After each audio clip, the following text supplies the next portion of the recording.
அஜித்குமார் மேலே புகார் கொடுத்த நிகிதாவுக்கும் பெரிய கைகளான ஆளும் வர்க்கத்திற்கும் எந்த ஒரு சம்மந்தமே இல்லைன்னு சொல்கிறாங்க. ஆனால் இந்த ஆளும் வர்க்கம் நடத்திய ஒரு பெரிய நாடகம் தான் இந்த அஜித்குமார் கொலை வழக்கு கேஸ். இதை பற்றி டீட்டெயிலாக பார்க்கலாம் வாங்க. இந்த கேஸ் எதன் அடிப்படையில் போடப்பட்டது? நிகிதாவோட நகை காணன்னு சொல்லி தான் இந்த கேஸே போட்டாங்க. இப்போ அந்த நகையை கண்டுபிடிச்சாங்களான்னு கேட்டால் கிடையாது. ஏன்னா அந்த இடத்துல நகை காணாமல் போகவே கிடையாது. இந்த கேஸில் உண்மையாலுமே எதுவுமே காணாமல் போகலை.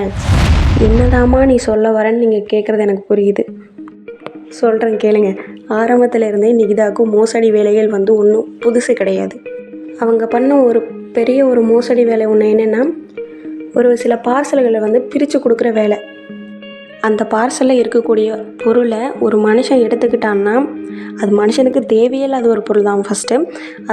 அதையும் தாண்டி அவங்க எடுத்துக்கிட்டாங்கன்னு வச்சுக்கோங்களேன், அவங்களோட பிரெயின் கான்ஷியஸ் இல்லாமல் போகும். அவங்க மனுஷனாகவே இருக்க மாட்டாங்க. அந்த இடத்துல ப்ரெசன்டபுளாகவே இருக்க மாட்டான். அவன் எங்கேயோ இருப்பான்.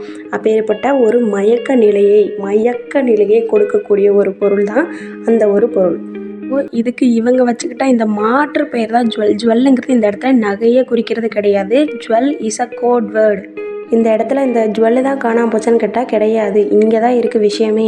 இந்த ஜுவல்லை பிரித்து கொடுக்கக்கூடிய இடத்துல இருக்க நிகிதாவுக்கு சப்போர்ட் பண்ணக்கூடிய இந்த ஆளும் வர்க்கத்தினர் அனைவரும் சேர்ந்து ஒரு பிளானை போடுறாங்க. என்னென்னா, வர்ற அந்த ஜுவல்லில் பாதியை பதுக்கிட்டாலே அவங்களோட லைஃப் செட்டில்.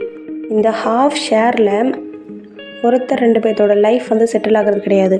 நிகிதாவோட ஃபேமிலி, நிகிதாவுக்கு சப்போர்ட் பண்ண அந்த ஐஏஎஸ் ஆஃபீஸர், அவங்களுக்கு சப்போர்ட்டடாக இருந்த டிஎஸ்பி, அப்புறம் இந்த ஸ்பெஷல் ஃபோர்ஸஸ், அப்புறம் இந்த கேஸை சீக்கிரமாக மூடி மறைக்கணும் அப்படின்னு நினச்ச இந்த ஆளும் வர்க்கம் அத்தனை பேர்த்தோட லைஃப்பும் செட்டில் ஆகும். ஜுவல்லை இவங்க பாதியோடு பதுக்கிட்டா இவங்களுக்கு ப்ரொவைட் பண்ண அந்த தலைமைக்கு இவங்க பதில் சொல்லணும் இல்லையா?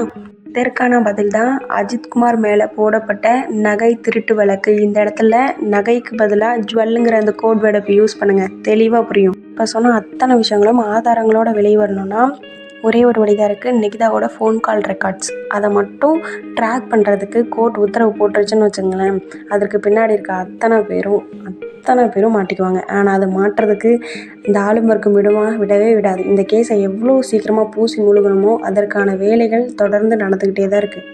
இப்போ நீங்களே சொல்லுங்கள், இவங்க ஸ்மக்லிங் பண்ணி பணம் சம்பாதிக்கிறதுக்காக எதுவுமே தெரியாத ஒரு அப்பாவியை பிடிச்சி அடித்து கொண்டு சித்திரவதை பண்ணி அவர் மேலே ஒரு கேவலமான பட்டத்தை கட்டி நம்மளை எல்லாத்தையும் முட்டாளாக்கின இந்த ஒரு கேஸ் நிஜமா நாடகமா?